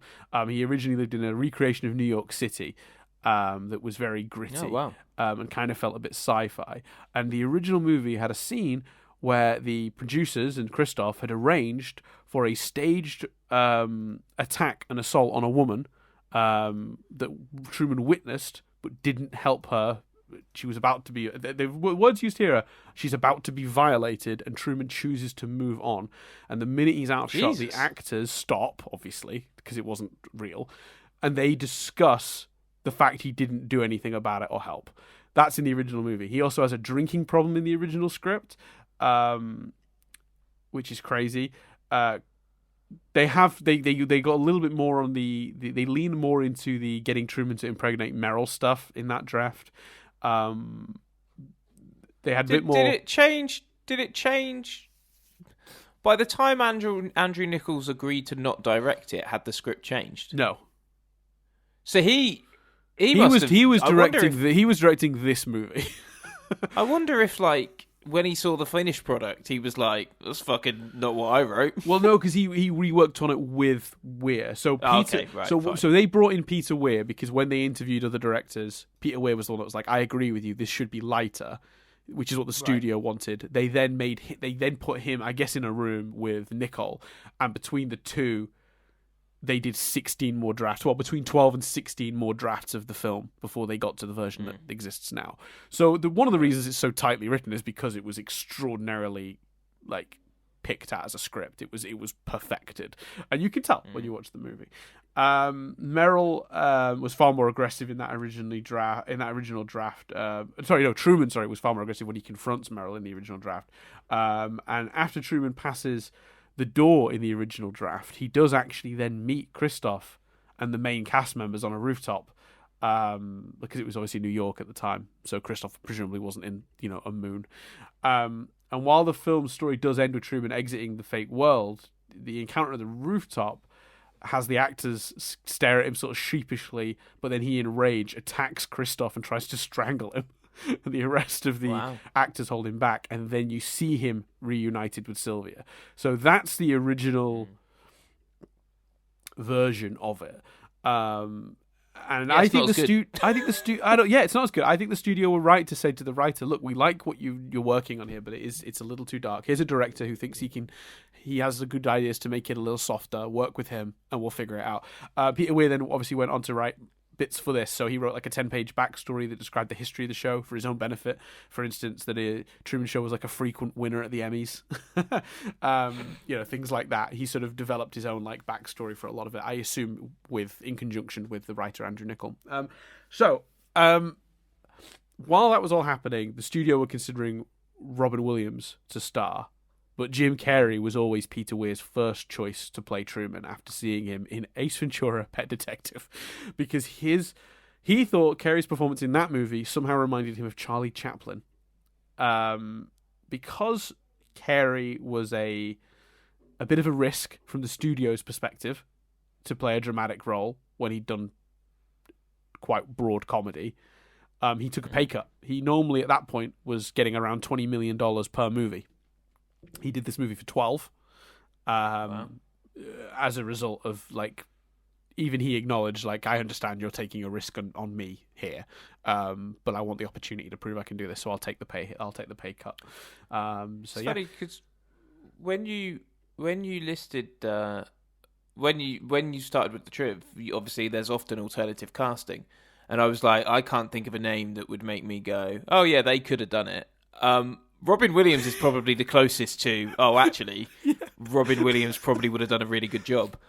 But I think Robin Williams, even then, I think Jim Carrey was exactly the right age. And Robin Williams has always looked slightly older than he was, even when he was younger. And I think Robin, and I very rarely say this based on like something like looks, but I think Robin Williams would have probably been too old. Yes, you're actually about to hit on my next piece of triv, Chris. Good work.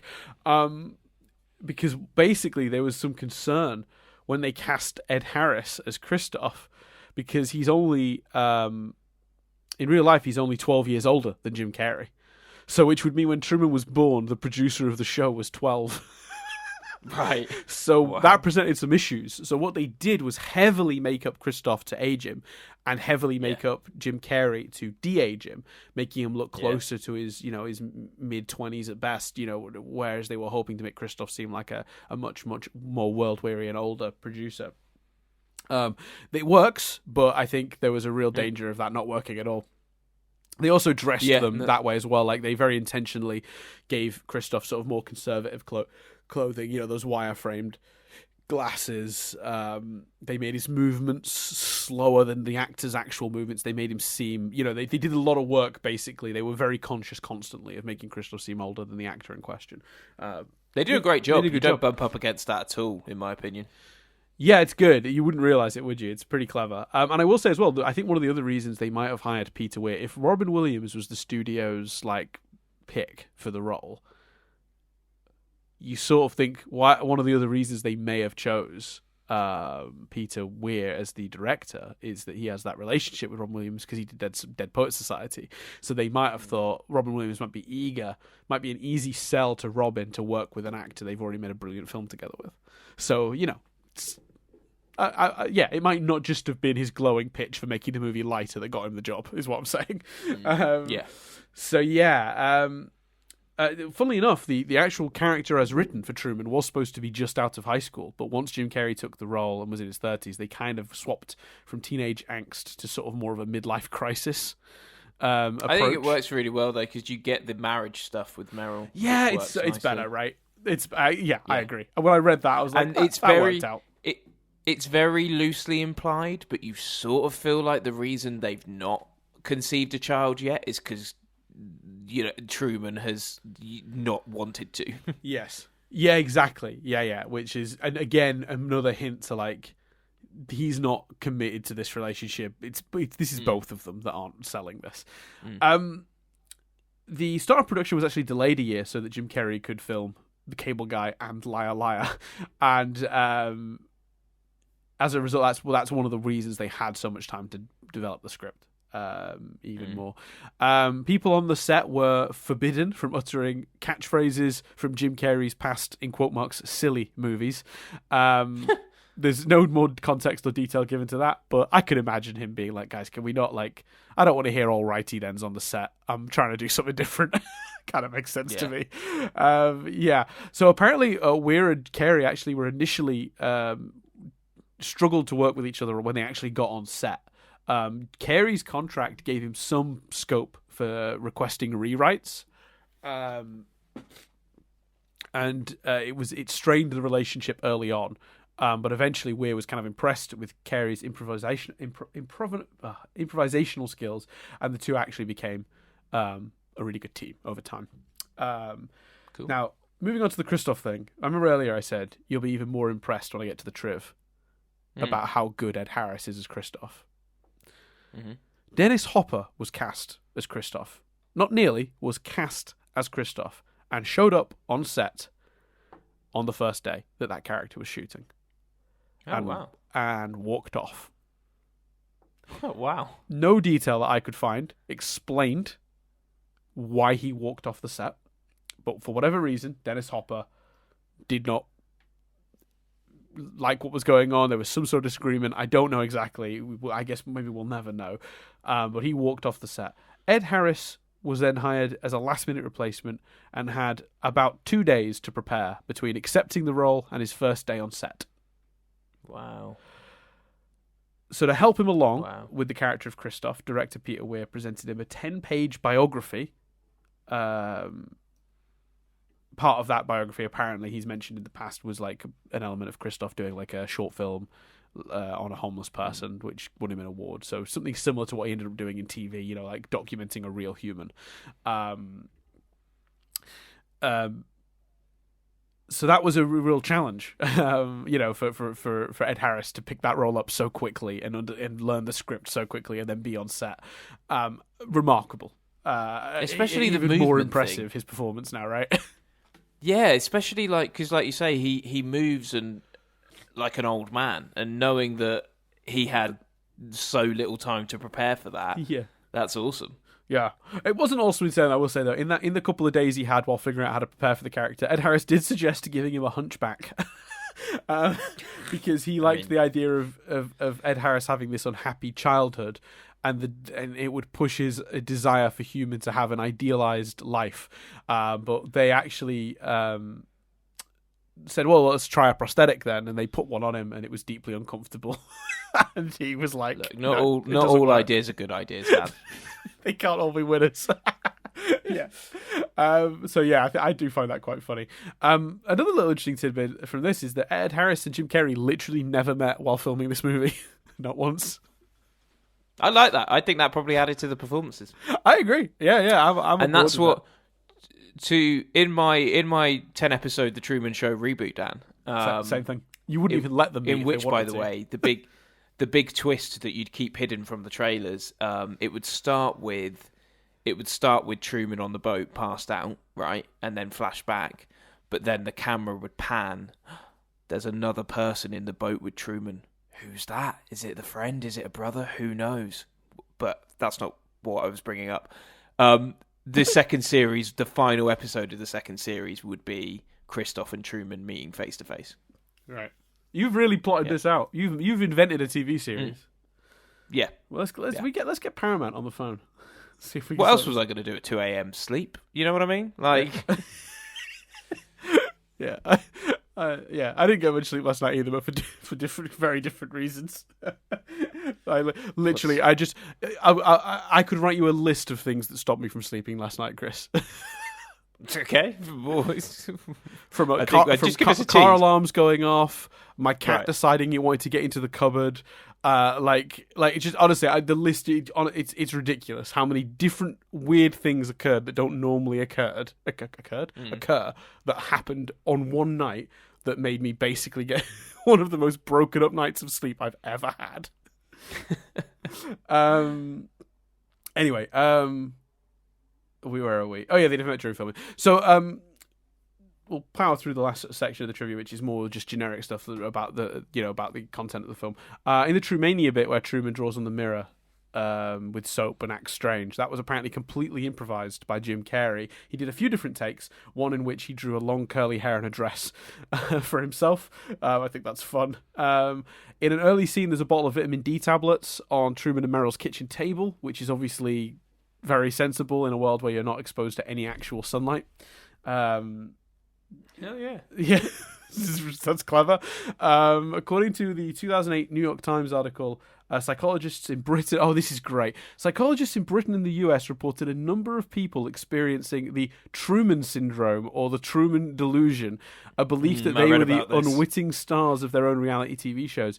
Many afflicted specifically mentioned this film in therapy. A couple of more specific examples. In 2008, a psychiatrist shared he had met 5 schizophrenic patients and heard of another dozen who believed their lives were reality television shows. One patient had actually climbed the Statue of Liberty, believing that his high school girlfriend would be at the top to complete his storyline and was key to him being able to leave the show. Yeah, I read about that. Another one is a more recent one, and this is what's crazy. I mean, this is 2013. This details the account of an Ohio student who suffered for years from a Truman Show-like delusion. He was documented in a New Yorker magazine article called Unreality Star. So if you can dig that out, I read that. It's really interesting and pretty tragic, actually. It's really, yeah. It goes to show you, though, how convincing the world they've created here is, that you go, God, that actually doesn't seem that implausible. Yeah, and anybody who's already suffering from any kind of mental illness would absolutely be susceptible to buying into that world. And yeah, I totally understand how that's happened and feel for anybody suffering with anything remotely related to that. It's awful. I can't imagine how that must feel. So anyway, there's a deleted scene where Truman runs into a jogger that's played by the same actor as a homeless man he'd met in a wheelchair 2 days earlier. Not necessary, but it would have been fun to see that. Just another reason for Truman to be suspicious, I guess. The iconic poster of this film was a rendition of Jim Carrey's face comprising of hundreds of individual images. It was created by an artist called Rob Silverman. You may have noticed, listeners, I've got a bit of a cold today, so I am struggling. I was struggling to speak without blowing my nose every 30 seconds, if I'm honest. One of the other things that stopped me from sleeping last night was my cold kicked in. Apparently the cost of that, or the rumoured cost of that particular piece of art, is $75,000. Oh, wow. Which is crazy. During the film, Truman references a dream to visit Fiji, which, according to him, is the furthest place you could go before you start getting back. If this was the case, then the set of The Truman Show would actually be in Timbuktu. Which is the opposite side of the world to Fiji. Well, he gets that from Sylvia, doesn't he? Yes. Yeah.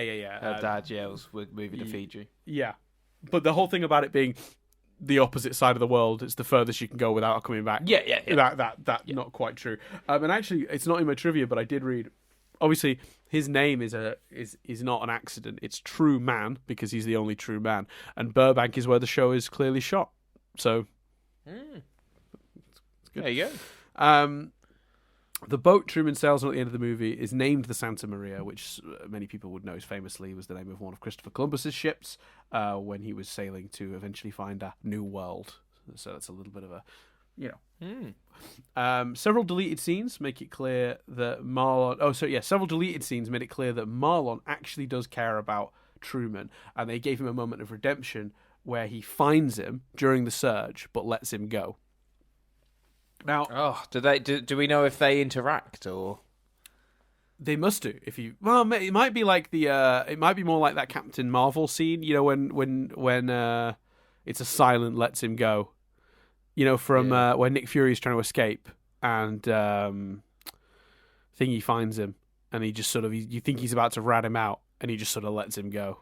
I forget the name of the character I'm thinking of. God, my brain is dying. But it's funny, isn't it? Because I kind of want that for Marlon, but also it kind of spoils Truman being vanished for a day and then reappearing on the boat. Yeah, you do. I do like that moment of us and Christoph realizing he's on the boat. Yeah, and I don't think you'd get that if you'd seen him running around the town. I like the idea that his escape plan was so flawless, no one found him.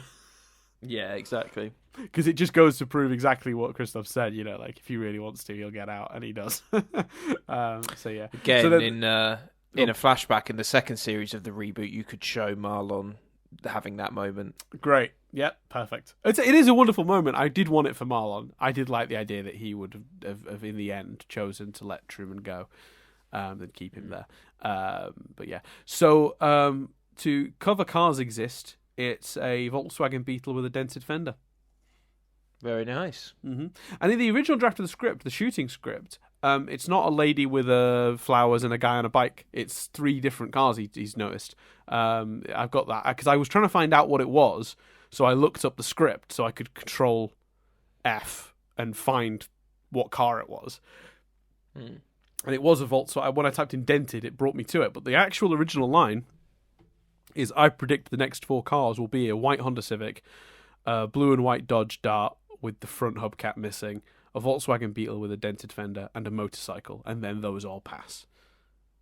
They obviously adjusted that in the final shooting of the film, maybe just to vary it up so it wasn't all vehicles, you know, person on a bike, person walking with flowers.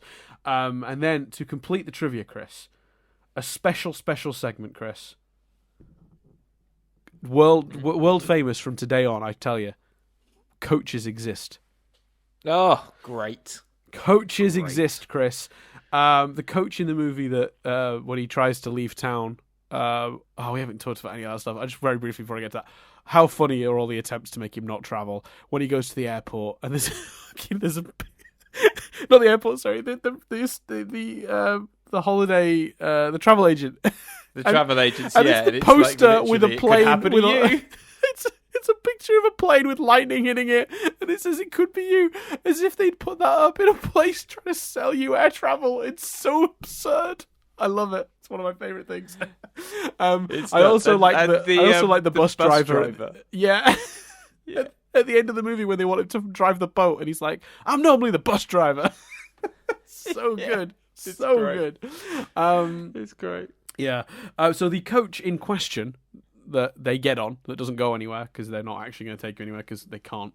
A 1990 Eldorado National Transmark II SL. Boom. Coaches exist. Boom. It was a good time, trip, Dan.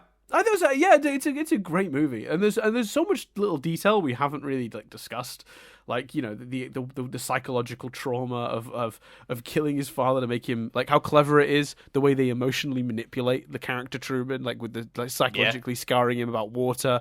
I mean, I could literally talk about this movie for days. It's brilliant. We'll leave it there. It's amazing. Like I say, is Christoph a god figure or the creator stuff? Yeah. When he talks, his voice comes from that traditional image of God where the clouds part and sunshine shines through. Like, the imagery is and in a way he is God. He's God in that world. He runs everything. Yeah. And so much. Sorry. It's you say psychological things about control. There's just so you could do 6 podcasts on it. It's nuts. Yeah, it's wonderful, and to reiterate, an absolute recommend. I'd be sad if you haven't seen it and you've listened to all this podcast, because I feel like we'd have spoiled a lot of the best elements of the film for you. But still, you should go watch it if you haven't watched it in a few years. It's on Netflix in the UK. I don't know what its availability is outside of the UK, but it's on Netflix in the UK. If you're in the UK, there's really no excuse, especially if you've never seen it. Just whack it on. It's great. It's wonderful. I'm just looking up whether there's on Amazon whether there's a book about it, because it wouldn't surprise me if there's the book I read, like the book that I read when we did Groundhog Day. Well, no, more like the psychological, or more like analysing it, more analytical. But it seems there's the Truman Show, an original screenplay, and then the Truman Show, the shooting script. I wonder, there's no way the original screenplay is the dark one, is it, that you were talking about? I doubt it. I don't know. Doesn't say in the reviews. So, anyway, Patreon question of the week, Chris. So we ask our patrons to ask us an arbitrary question, not related to anything, often one we're unequipped to answer, would be the ideal. If you want to ask a question yourself, you head over to patreon.com/nothingbutstatic. You can give us as little as $1 a month, which will give you the power to ask us a question, and we'll hopefully get to them over time across these podcasts, both this and the Analyzing Avatar podcast. Now, one of our patrons asked us a couple of questions, so we'll quick fire. I've sort of because there's so many, I've eliminated a couple. I'm going to highlight and quick fire a couple of the questions. Okay. Because there was a few. So we're answering these quick fire. So quick fire, and I'll ask them to you, Chris, and you can give me the answer. SMTV Live or Live and Kicking? SMTV Live is the better show, but if I'm being completely honest, for my childhood, it was Live and Kicking. Really? Yeah, no, I'm SMTV all the way. I did like Live and Kicking until SMTV came along and blew it out of the water. SMTV is the better show. So head SMTV, heart Live and Kicking. Gotcha. Rugrats or Pokemon? Rugrats. Yeah, I think as well for me, Rugrats. Pokemon I did love, but for the games more than the show. So, Maid Marian and Her Merry Men or Woof? I didn't watch either, so I'm going to say Woof. Yeah, Woof was the better show. I loved Woof so much. I absolutely loved Woof. That show was bonkers. It was about a boy who could turn into a dog, and he got into scrapes and adventures. It was ridiculous. Just a stupid show. Speaking of shows like that, I've honestly thought about getting BritBox just to rewatch Bernard's Watch.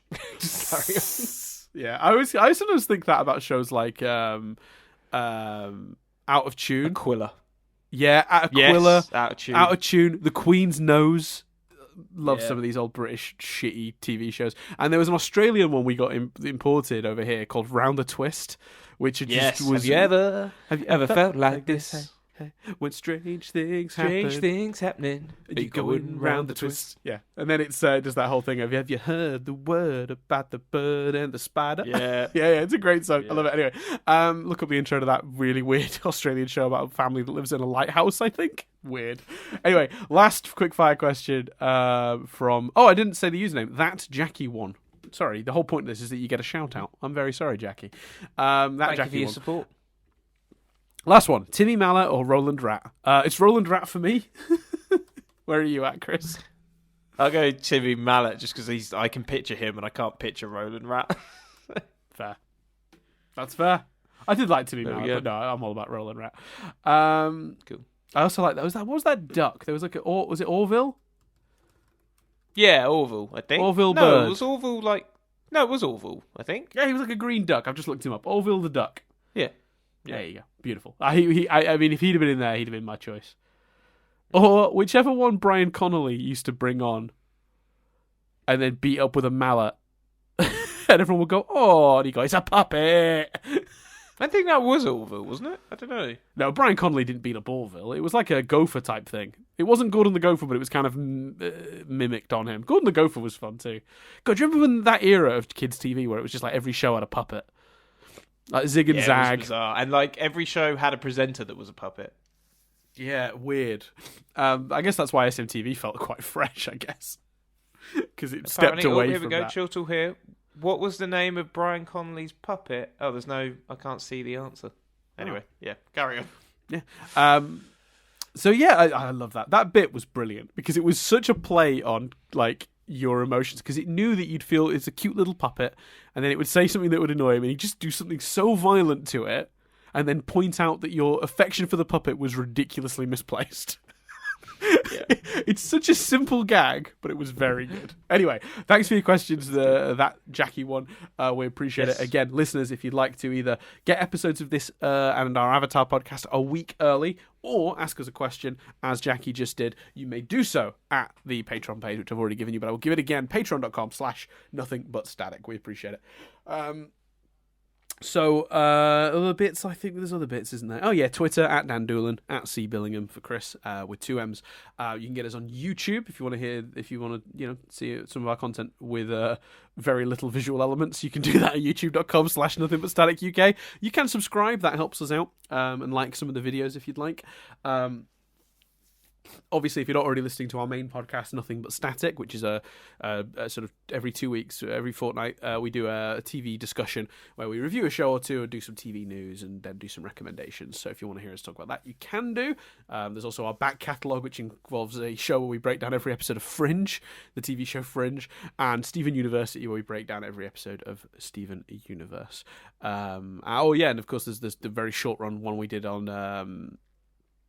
Over the Garden Wall, which is also a wonderful show. And of course, the short run we did on Honey, I Shrunk the Kids, which is on YouTube.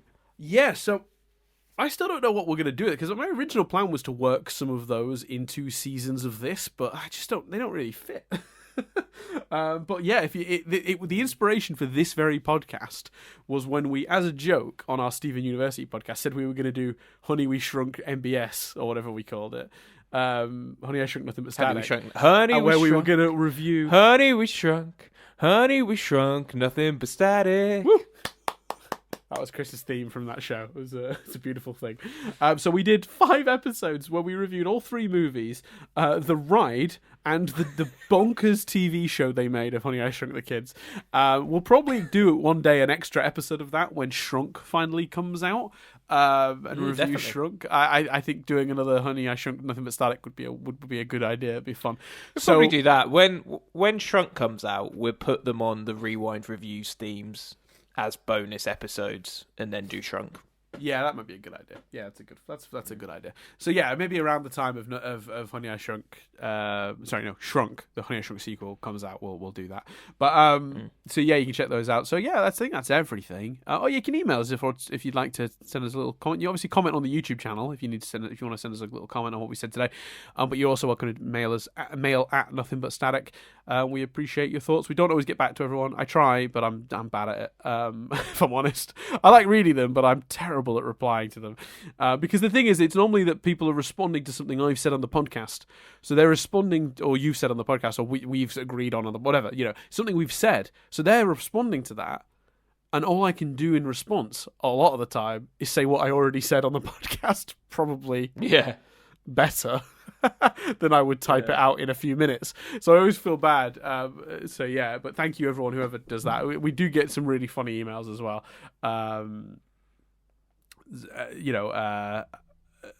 We're very grateful for anyone taking the time to write in and comment and stuff. Thank you very much. Yeah, we appreciate that. We do appreciate that. So, I guess the other way you could support us is if you have your podcast platform of choice available. Most of them allow you to rate and review podcasts in-app. It's different systems, obviously, stars, thumbs up, whatever, each podcast platform uses. But any reviews, stars, likes, things like that you can do for us on those platforms does help push us up the sort of algorithm, as it were, and allows us to be seen by more people. So we'd appreciate that too. But yeah, I think that's God. Oh no, we got one more thing to do, Chris. Well, I'm wrapping us up. We haven't even figured out what the next movie is yet. I mean, I have been waiting for you to realise that. You know what's funny? When I started doing the Patreon stuff, I think we've missed a segment, and I was like, but I can't think. No, this must be where we're at. Holy shit, Chris, what are we I was watching really next hoping week? it would get as far as you going, well, that's everything, and me going, well, apart from the fact that we've not said what we're watching Unbelievable. next. I was so, you know what it was? I was so determined. I was worried yesterday. We recorded the previous episode just a day ago for those listening. I was really worried it was too rambly an ending. I was like, I'll try and be more succinct today. I ended up covering more stuff. I can see what in happened less because time. we did Patreon, and you used Patreon as a bridge to Yeah. support us, wrap up, etc. So I can see why it happened. Don't worry. What an idiot. So, Chris, what are we watching next week? It's your choice. Well, it we is doing? my choice, and the sort of the mini brief that I was sort of given at the end of the last episode. And we shouldn't get into the habit of that because the choices should be more organic. Than Yeah, this. it wasn't a brief. It wasn't a brief. It was just I was expecting to be surprised. I didn't. You shouldn't have needed to feel. You shouldn't have felt the need to do that. But I did. I felt I went in to this with the challenge of pick a choice that's going to surprise Dan for some reason, right? Right. That's my brief. Yeah. So I've chosen that next week, my choice, we're going to watch Battle Royale.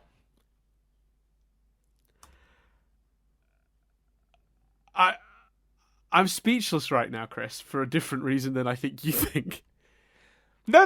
I know exactly why you're speechless. The surprise is I've nicked your choice from next week. Oh, you looked at the document, didn't you?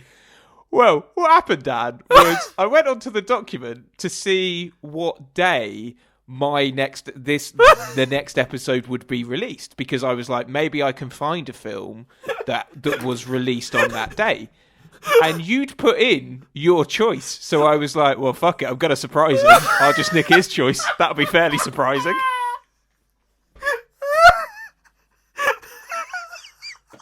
I don't know what to say. I didn't think you ever looked at that document.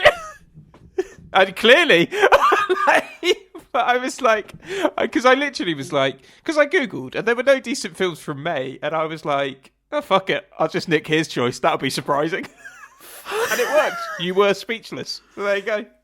Yeah, so you'll have also seen my potential choice for the final of the series. Yes, but to be fair, you've put a question mark by Yeah, that, I so wasn't sure. But Yeah. You're a bastard. I'm so glad you didn't check that sooner than this week, because I think I also had the Truman Show in there like a few weeks back. Oh. You say I'm a bastard. Like, the document is a shared document in a folder we share. Like, Yeah, but like I organise all that shit. You never look at that stuff. Well, that's not. But yeah, but you can't. I've not done anything sneaky. Like I No, I looked at our know. schedule. I'm agreeing with you. It's my fault entirely. But in my defence, you never look at that document. No, I don't. But I did this week. All right, so You shall gotta I admit, though, explain? Dan, Shall I explain why I was choosing Battle Royale next week? It's a surprising choice, wasn't it? You were. I have surprised. never been so surprised in my entire life. Because first of all, I was pretty sure you'd never heard of that film. No. Of course, I've heard of Battle Royale. Right. Even more surprising is I went through to Jess and I went. I explained. I went on the spreadsheet to see what the date is and see if I could find an anniversary. And Dan's next choice is on there, so I think I might just choose that. And she was like, "That's genius." And I was like, "She said, what's the film?" And I said, "Battle Royale." And she went, "Oh, that's quite a brutal watch." And I went, "You've seen it?" She went, "Yeah." So I found that quite surprising that Jess had already seen it. It's a great film. Now, to briefly explain, a few weeks ago we were talking about horror films, and we talked about Final Destination, and I sort of said by the time, like, I don't know if I saw Final Destination like when it came out. I probably saw it, a year or two later, and by that point, I think I'd already seen. I'd gone down a horror rabbit hole. I'd seen a lot of more extreme films, more true horror films, less softly done ones. And one of the films I was thinking of that had been sort of, and we also talked about this in the context of when we talked about Kevin and Perry Go Large. It's one of those films that we absolutely shouldn't have been seeing because I was far too young, but it was passed around my school on VHS or DVD. One kid had got it, and he literally, one by one, lent it to every other kid, and we all watched it, at home in secret when our parents weren't around, and then sneakily brought it back into school and exchanged it. That, I don't know if it was a VHS or a DVD. I can't remember. Probably, I assume DVD, looking at the timing, but that DVD, whatever it was, genuinely must have been seen by 100 kids. Because it felt like it took all year for it to get round to everyone. It just constantly was changing hands. I watched it change hands dozens of times. Yeah.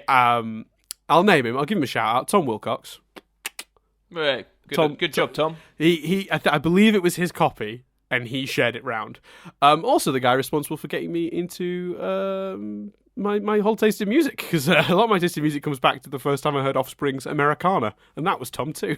So he gets Tom. He gets 2 thumbs up from me for being a big influence on many of my tastes.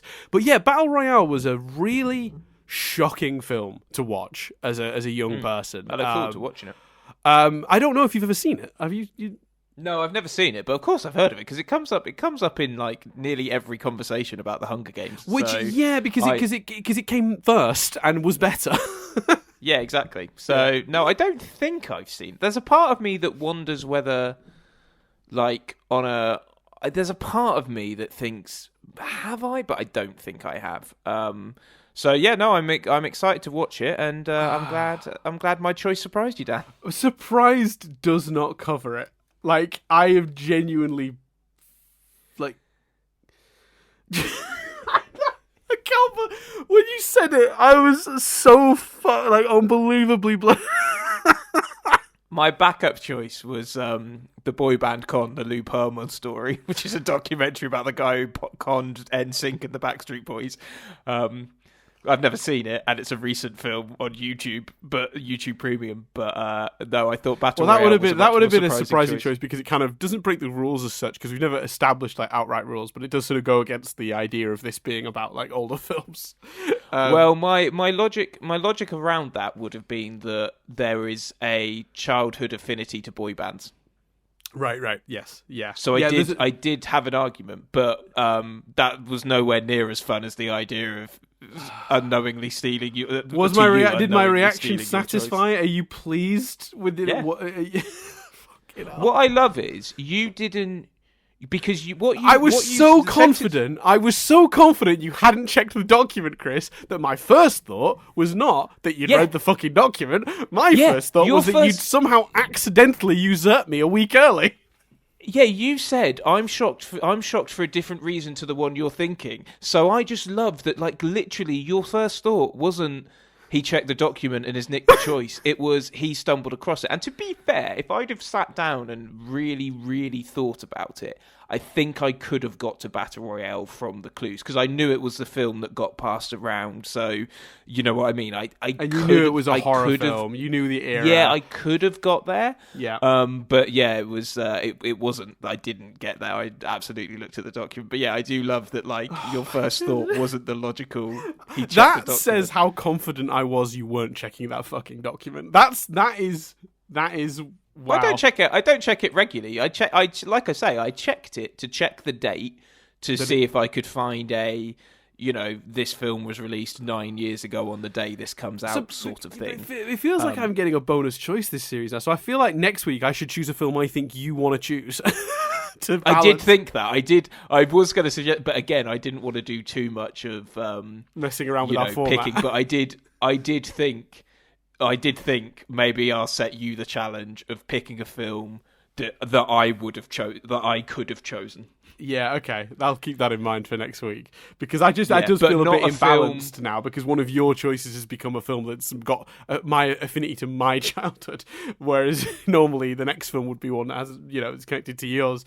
Sometimes we do films that are both, but like probably not Battle Royale because I've not seen it, but there's absolutely a work. If you'd have said to me, oh man, there's a whole bunch of films. If you'd have said to me next year you'll discuss, last year, for the next season you'll do the Truman Show, that could have been you or I picking that. Yeah. So, that's true. Yeah, like, holy shit, dude. I can't remember the last time I was that surprised. Yeah. Well, so there you go. I mean, I think we all need to just give Chris a round of applause for that. Oh man, I bet the silence that followed you saying that was deafening to listeners. That was so funny. I was reveling in it. But anyway, I'm desperate to pee. So, and we've done the wrap up. So we'll see you next week for Battle Royale. Yeah. I've been Chris Billingham. I've been Dan Doolan. and this review has been rewound.